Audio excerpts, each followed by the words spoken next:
Llegamos al martes de la semana octava del tiempo ordinario, porque ya sabéis que hemos dejado el tiempo de Pascua y volvemos de nuevo al tiempo ordinario. Y el mensaje de las lecturas de hoy pues parece bastante claro. Es una invitación a ser generosos con Dios. Dios utiliza unas matemáticas que nos convienen. En la primera lectura escuchamos esto, fijaos: da al Altísimo como Él te ha dado, generosamente, según tus posibilidades, porque el Señor sabe pagar y te dará 7 veces más. Y estas matemáticas, no mereciéndolas, nos convienen. Te daré 7 veces más. En el Evangelio las cifras están todavía más a nuestro favor. Jesús dice en primer lugar a los discípulos: os aseguro que quien deje casa, hermanos, hermanas, recibirá en este tiempo 100 veces más con persecuciones y después la vida eterna. Son unos números favorables a nosotros que nos invitan y que quieren atraernos hacia la generosidad con Dios. Es como si Dios nos dijera: a ti que te gustan las ganancias, haz tus cuentas y descubrirás que con nadie ganarás tanto como conmigo. O lo que es lo mismo, mi vida te promocionará hasta la eternidad. No estoy contra ti, estoy para ti. Si te gustan las multiplicaciones, piensa lo que significa ganar 7 veces más. Piensa lo que significa multiplicar tu inversión por 100. Esa sería una ganancia, algo así como del 10.000%. Mira lo que puedes ganar conmigo. Así nos habla Dios, porque Dios sabe que nuestro corazón primero es imperfecto y solo después es perfecto. Todos nosotros, los imperfectos, podemos vernos retratados en la pregunta que hace Pedro, esa pregunta implícita: ya ves que nosotros lo hemos dejado todo y te hemos seguido. Pedro ya llevaba un tiempo con Jesús y le parecía que las cosas eran duras, no era fácil, costaba trabajo y requería sacrificio. Y Pedro, como hombre imperfecto que era, le pregunta a Cristo: ¿qué va a pasar conmigo, Señor? Y por eso Dios, que sabe que el corazón humano primero es imperfecto, le dice: mira, esto tiene una gran ganancia. Ahí tenemos una primera enseñanza para nosotros: la generosidad con Dios que produce una inmensa ganancia. ¿Cómo podemos aplicar esta enseñanza a nuestra vida? Pensemos qué significa invertir en la causa de Dios. Se entiende mejor, por ejemplo, ¿no?, con algunas enseñanzas, ¿no? Por ejemplo, seguramente tú, lo mismo que yo, vives con el tiempo muy escaso y tu tiempo es precioso. Pero de ese tiempo precioso, tú has sacado un ratito, estos minutos para Dios. Si verdaderamente dedicas a Dios este tiempo, este es una bendición inmensa para ti. Pensemos lo que significa, por ejemplo, separar para Dios unos minutos de verdadera oración. Cualquier forma de oración trae bienes al alma, pero sobre todo las oraciones de arrepentimiento de los pecados y las oraciones de alabanza a Dios, pues son muy fecundas en sus bienes. Haz el experimento: 5 minutos de examen de conciencia, por ejemplo, 5 minutos de recapacitar, de arrepentirte de aquello en lo que no has correspondido al amor de Dios y hacer un sincero propósito de enmienda. 5 minutos de contrición, ¿no?, de reconocimiento, de humildad ante Dios. 5 minutos al día. Haz el experimento durante una semana. Te puedo asegurar que la soberbia huirá de tu alma, porque la soberbia huye de los corazones que saben examinarse. Es una inversión maravillosa. 5 minutos que traen un fruto espiritual, una paz interior que no se puede comprar con nada. 5 minutos. Haz otro experimento, por ejemplo, 5 minutos de alabanza. Tal vez durante el día solo escuchas noticias malas. Sigue la violencia. ¿Qué más se les va a ocurrir a la gente? ¿Cuántos atracos, robos, violaciones? ¡Buah! ¿Cuántas cosas suceden? Tu corazón está agobiado, apesadumbrado a veces por los males que escucha y por los males que tiene.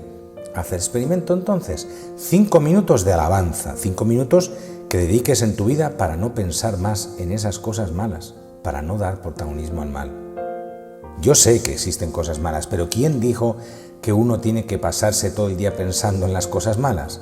5 minutos para pensar en la bondad de Dios, 5 minutos para alabar la sangre de Cristo, 5 minutos para bendecir el misterio de la Eucaristía, 5 minutos para glorificar a Dios por sus ángeles, por sus santos, para decirle gracias, para llenarse la boca de palabras bellas, buenas, bonitas y santas. 5 minutos pueden transformar ese mal carácter, pueden quitarte esa sombra de tristeza, pueden espantar ese espíritu de melancolía que tal vez se ha ido metiendo en tu vida. Son 5 minutos. ¿Qué inversión tan pequeña, has visto? Y qué ganancia tan grande. Desde luego, los minutos mejor aprovechados son esos: venir a la casa de Dios, ¿no?, por ejemplo. Y yo te pido que esos minutos sean de calidad, que cuando estés en la casa de Dios, ¿verdad?, estés en los pensamientos de Dios. Porque hay veces que uno viene a la casa de Dios, pero para seguir pensando en la casa de nosotros. Venimos a la casa de Dios para seguir pensando en nuestros negocios. Si vienes a la casa de Dios, que no vengas solamente tu cuerpo, trae tu corazón, tu pensamiento, gózate en la casa de Dios, alábale por su palabra, adórale en el sagrario, glorifícale porque está en medio de su pueblo. Esa visita será provechosa y esa pequeña inversión te va a traer una gran ganancia, créeme.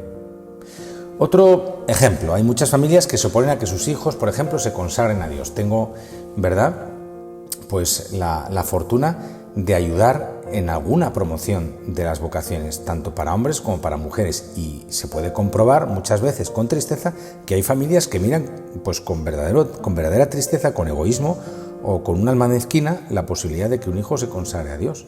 Les parece maravilloso que haya sacerdotes y cuando conocen a un buen sacerdote dicen qué bien que predica ese padre, qué padre tan santo, qué padre tan bueno.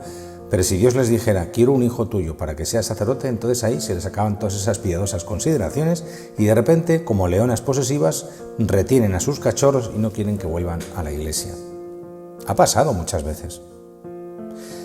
He conocido el caso triste de padres que cuando las hijas andaban como cabras locas de una discoteca a una fiesta, no les ponían ningún problema, pero cuando ellas empiezan a frecuentar amistades piadosas, parroquias, conventos, grupos de oración, ahí sí comienzan las restricciones a las hijas. Te están comiendo el tarro, hija, porque parece que tuvieran más peligro en un convento, en una iglesia o en un grupo que en medio del ruido y de la vanidad de las discotecas. Qué bueno que los padres piensen lo que significa invertir para Dios. También, ¿verdad?, hay muchos padres que ponen o sienten alguna resistencia, son humanos de carne y de sangre, y cuando el Señor quiere llamar a sus hijos por un camino concreto, pues a veces se pone resistencia, ¿verdad? Y los hijos pues muchas veces no reciben ese apoyo que necesitan precisamente para seguir esa llamada de Dios. Pero claro, cuando unos padres, ¿no?, comprueban cómo su hijo ha entregado su vida al Señor, ¿verdad?, pues cuentan a todo el mundo, estamos felices, nuestro hijo pues es un sacerdote, ¿no?, o está predicando, o está confesando, o mi hija está en tal misión y está feliz y está contenta, ¿no?, y no se cambian por nadie. Por tanto, invierte en Dios, dale con generosidad a Dios, lo que Dios te pide lo va a bendecir, lo va a multiplicar. Sin embargo, no nos hagamos ilusiones. La Sagrada Escritura nos ha dicho hoy con persecuciones. Acordaos, el Evangelio de San Marcos nos ha dicho con persecuciones. Dios multiplica los bienes, pero siempre quedan espinas y esas espinas las deja Dios no porque sean incompletos sus regalos, sino las deja Dios por muchas razones. Por ejemplo, para conservarnos en la humildad, para invitarnos a vivir siempre en obediencia a Él, para cuidar que nuestro corazón no se vaya a volver duro. Dios va a bendecir y a multiplicar lo que tú le des, pero siempre dejará alguna espina y en esa espina está la mejor de todas las bendiciones, porque así como Cristo hizo bien en toda su vida, pero nunca hizo tanto bien como cuando llegó a la hora de la cruz, así también Dios quiere bendecir toda tu vida. Pero especialmente cuando llega el momento de la contradicción, hay una nueva bendición, hay una fecundidad especial. Realmente en ninguna parte se ve tanta generosidad como la que vemos nosotros diariamente en el altar. Nosotros le presentamos a Dios un poquito de harina, ¿no?, en unas formas, un poquito de vino en este cáliz, ¿no?, y la generosidad de Dios va a realizar para nosotros el milagro hermoso de unirnos al misterio de la Pascua de Cristo para que nos alimentemos de su cuerpo y de su sangre. Feliz día para todos. Amén.